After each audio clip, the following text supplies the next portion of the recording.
Welcome back and welcome to my reading review of 2019. I started doing this a couple of years ago, just looking back at the year and what I read and how I read and kind of what things affected my reading on a month-to-month basis, and it was actually really fun to do, to reflect and look back. So I'm doing it again for you this year. So January was a really good reading month for me. It was bout of books, and I love that bout of books that's right at the start of the year. I find that it is so useful for kickstarting my reading for the year and really making a dent in my Goodreads goal. We're all setting our new Goodreads goals right now. I managed to read 25 books in the month of January, so as you can imagine, I was well ahead for the year. And I read a few graphic novels that month as well, and I kind of got into graphic novels a little bit in 2018, but I feel like kind of kickstarting my year with a few graphic novels as part of my reading was really good.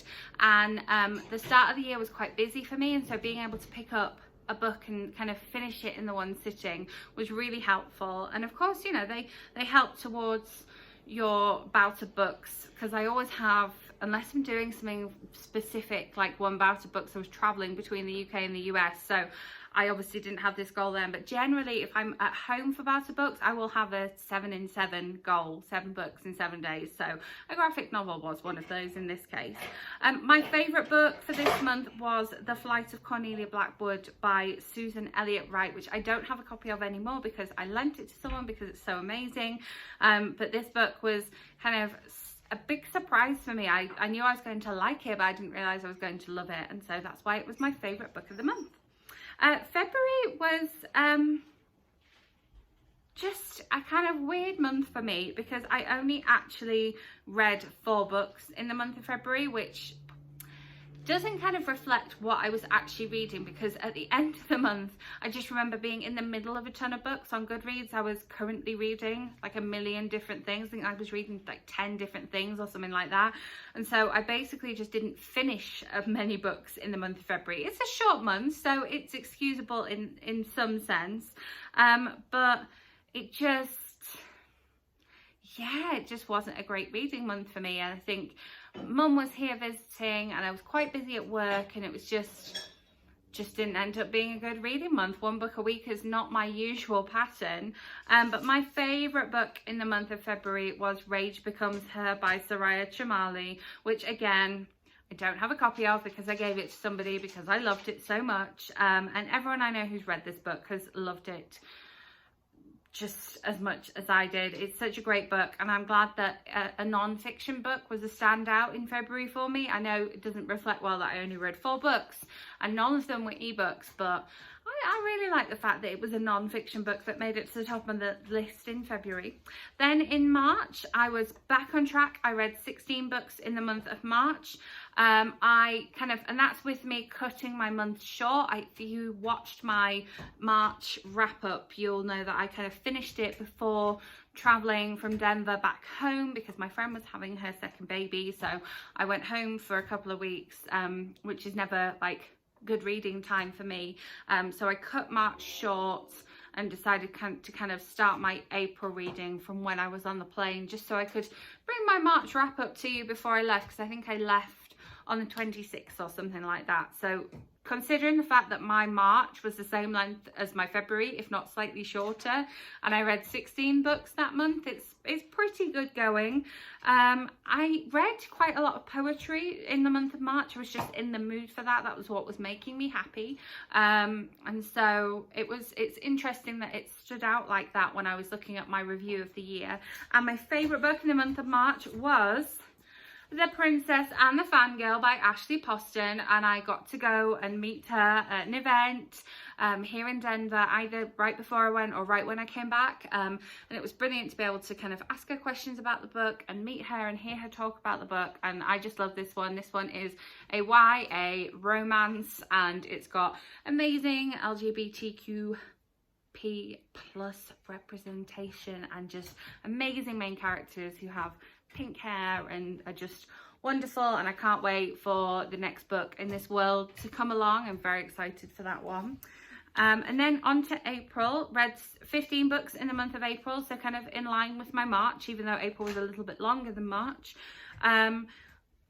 Looking back on the month of April, a lot of the books that I just like loved for the year, I read in April. It was so hard to pick a favourite book for the month of April, so much so that I have two as favourites for this month. I reread 2 books in the month of April, and I DNF'd 1 book, which was the first time this year that I DNF'd something. Don't worry, there'll be more of that later. And my favourite books for the month of April, which I just couldn't decide between, there could have been so many on this list, was Sleep by C.L. Taylor, which is another of her awesome thrillers, which I absolutely loved. Highly recommend this one. Have a whole video talking about it, so I will link it up here. And then also The Flat Share by Beth O'Leary, which I have a beautiful sprayed edges version of. I just love this one, and everyone I've recommended it to has come back to me and said, I read it, I loved it as well, which I'm really pleased about, because, you know, when you recommend a book, you want people to love it, and you don't want them to come back and go, why did you tell me to read that one, Katrina? That was awful. And my nails are currently matching this right now. So yeah, 2 books that, from a list of a lot of books that I loved in the month of April. And then May, again, was a really good reading month for me in terms of reading stuff that I really liked, and also in terms of the number of books that I read. I knew that at the end of May we were going on a road tripping out to Book Expo and BookCon, and the last 3 days of May were at Book Expo. So obviously I didn't do any reading on those days, but we did some audiobooks on the way there as well. But yeah, 20 books, again, considering the fact that the last few days of the month I wasn't reading anything, is pretty good going. Yeah, a lot of them were audiobooks. I looked back and we had a lot of audiobooks in there. However, my 2 favourites that I had were not audiobooks, they were physical books, and I read these during another wonderful Bout of Books readathon. I'm very excited because as I'm filming this, we're about to begin another Bout of Books readathon, the first of 2020, so very excited about that. But my favourite 2 books for this month were obviously I Heart Hawaii by Lindsay Kelk, and this is one of the reasons that I read a lot of audiobooks this month, was because I was rereading the I Heart series ready for this one coming out, and I listened to most of them on audiobook. So I Heart Hawaii was just a great end to the series. Have a whole video talking about this series, which I will leave linked up here. And then my other favourite book for this month was Messy Wonderful Us by Catherine Isaac. I have a whole review of this on my blog, which is always linked in the description box. This one just came out in the UK and will be coming out in beautiful paperback in March, I believe. And it's just glorious, and I just loved it. Yes, just obviously I love those books. They were my favourites of the month of May. June was less good in terms of reading for me. The first kind of week and a bit of this one, I was either at BookCon or we were on a road trip. So again, audiobook heavy in many ways. Yeah, I was at Book Expo and BookCon at the end of the month of June. So again, very little reading at all because I was either there or sleeping it off. You'll see my vlog, you'll know why. And I obviously got a lot of new books this month because I came back with a whole suitcase full of books from Book Expo. So that was my biggest influx of books for the year. And you know, I've read a fair amount of them already, but there are some that I still have to get to, so we're not kind of addressing that too heavily right here. And the favourite one I read this month, which I read on ebook, was The Paper and Heart Society by Lucy Powery. Lucy Powery is another booktuber, and she has written the start of a series. I'm very excited for the next book in the series because I want to find out what happens next. And this is a teen book, so it's like bridging the gap between middle grade and YA. So we've not got a whole lot of things which wouldn't be suitable for younger teens in here, or for even kind of older tweens as well. And I just loved it. I loved every minute of it. It is such a love letter to books and to reading, and that is why I'm so excited about the next one coming out. Then July, I read a few more books, which is good. I read 15 books, but I also DNF'd 2 books this month, so I gave up on 2 books that I was reading. So considering the fact that I still managed to finish 15 books, pretty good. One of the DNFs was during the reading rush, however. I did do a whole vlog of the reading rush. In case you haven't seen it, it'll be linked somewhere. And so it was unfortunate that I came across one that just didn't sit with me during the reading rush, because obviously we're trying to read as much as possible during the reading rush, but it's also important to read what you like and not continue with a book that you are not enjoying, because there are so many books to read and so little time, as we all know. I reread 1 book this month, which I believe was the very start of my shopaholic reread, ready for shopaholic, Christmas shopaholic coming out. And again, I had 2 books that were my favorite this month. The first of these I have a video talking all about, with a vlog that when I met the author, and this is The Family Upstairs by Lisa Jewell, which I really, really recommend, and I tell you why in that video. And then the second of these was a debut. I had a couple of favourites that are debuts here, which I'm very excited about, always happy to support debut authors. And this is Living My Best Life by Claire Frost, which for those of us who are on any kind of social media, we will be able to relate to this one. We've got our little Instagram sign here, but yeah, what you put out on your Instagram feed isn't necessarily what's going on in your real life, and this book explores that, and it does it so well. I loved every minute of it, read it in one sitting, it was so good. Then moving on to August, which I had a little bit more time in August because children I was looking after went back to school. I reread 2 books, but I had a few books this month that I struggled to gel with. I didn't DNF them, which perhaps in hindsight I should have done, and a few books I ended up in that situation like I did in February, where I was reading a lot of stuff and not finishing a lot of stuff, and so I could have read more this month had I picked better books to read, in a way. However, it was another bout of books, so really helped me out with my reading. I think the big chunk of my reading this month was just during bout books. Kind of bits before that and bits after that didn't really work so well, but my favorite book I read this month again was a book that I read on my Kindle, and it was The Day We Meet Again by Miranda Dickinson. And this was also a buddy read for me, so that was fantastic, because we were able to fangirl over the main characters in this one and what was going on in the storyline together, and it's just beautiful. I love everything Miranda Dickinson writes, so I was always going to love it, but this one was just special and kept us going ooh all the way through. It was great when we leave voice messages for each other reading it. We've been reading in different time zones. It was like, oh, this happened, and oh, there was a lot of that noise reading that book. Then September, kids were probably back at school this month, so I read 26 books this month. I read some really amazing ebooks this month too. I was loving my Kindle during the month of September, which I'm not always. I took part in the Contemporary-a-thon, which I think was round 5, and I hadn't done any of the other ones, so I'm going to make sure and put it in my diary for when it's on in 2020. I read quite a lot of poetry again this month, and quite a lot of picture books. I was really into the picture books that I was reading, and I reread 4 books again. We know that they are in line for Christmas shopaholic, so that's what I was doing, and I did most of those on audiobook, my rereading. I talk about that in that whole video, talking about the Shopaholic series by Sophie Kinsella. And again, I had 2 that I actually read on ebook that were my favourites this month. The first of these was Coming Home to Glendale Hall by Victoria Walters, who I interviewed here on this channel as well, which is very exciting. And this was my first festive read for the year as well, so that was super exciting, and I absolutely loved that. I don't have a physical copy of it though. And then the other one I did read on ebook, but then my mum sent me a lovely signed copy from when she met the author, and this is Are We Nearly There Yet by Lucy Vine, which was just hilarious.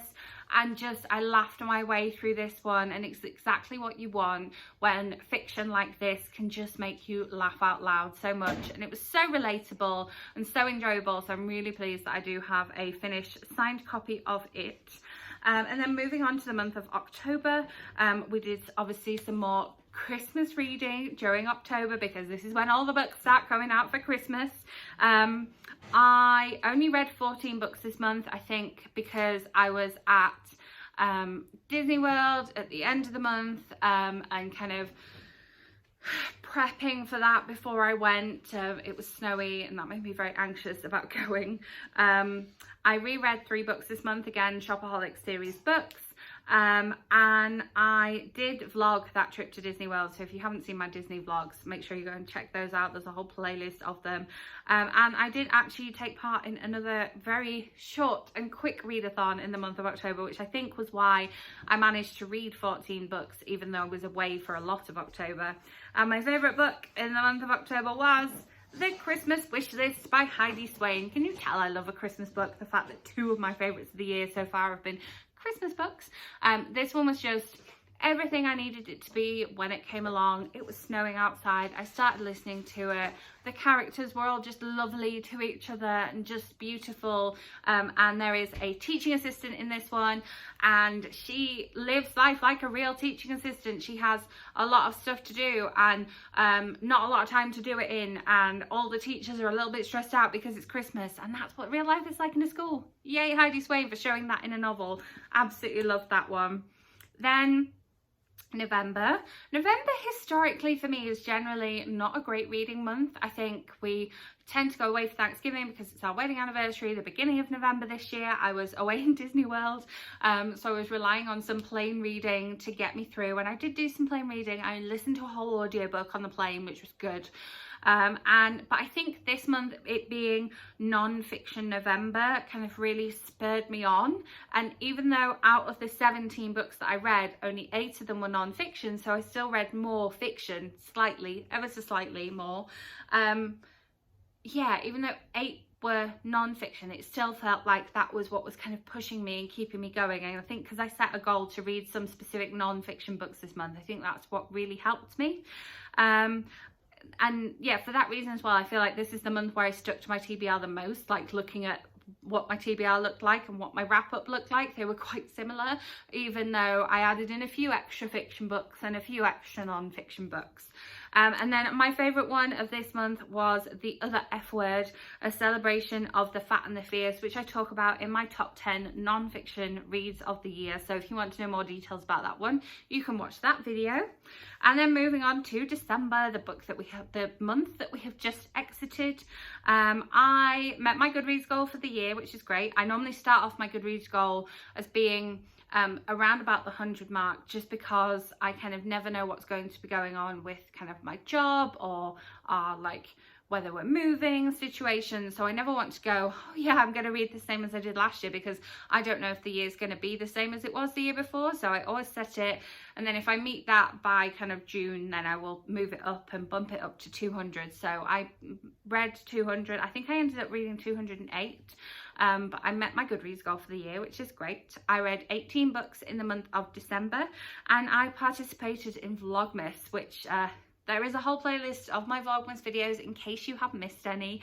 But that takes a lot of time away from reading as well, when you kind of needing to film videos and needing to also live real life and read all the books and prep for Christmas and have your birthday, and we were away at the start of the month. So yeah, it was a full-on December. It was quite tiring. I'm glad it's January now and we're ready to kind of fresh start with the year. And my favourite book in the month of December was a non-fiction book, as well as, so I think I've got 3 non-fiction books on here that were favourites, so I'm really pleased with that. This was Everything I Know About Love by Dolly Alderton, which I did on audiobook and is read by the author and was just fantastic. It was so relatable, really easy to pick up and put down at this time of year, and really interesting to hear what she had to say. And I think she's almost exactly the same age as me, so it was really easy for me to kind of identify with what she was saying at different points of her life and where she is now, and the things she went through as a teenager and the things she went through as she went to university. And yeah, I will be seeking out more things that she has done, whether that is a blog, a podcast, Twitter, future books, because I really respected what she had to say in that book. So there you have it, my kind of favourite books from each month, a lot of which made it into my top 10 lists for the year. And kind of, yeah, it was interesting looking back at what kind of made each reading month what it was, and the difference in the number and the kind of books that I read as well, and whether I stuck to my TBR or not from month to month. Let me know in the comments if you've ever done something similar, or whether kind of you have different months that are always a little bit better for reading for you. Maybe it's because you're off on vacation, or you're not as busy at work at different times of year. I'd be really interested to hear from you whether you have patterns like that, a bit like my reading year. I will be back with another video for you very soon, so make sure you are subscribed so that lands in your subscription feed. If you enjoyed this video, give it a thumbs up, and I will see you with my next video. Bye.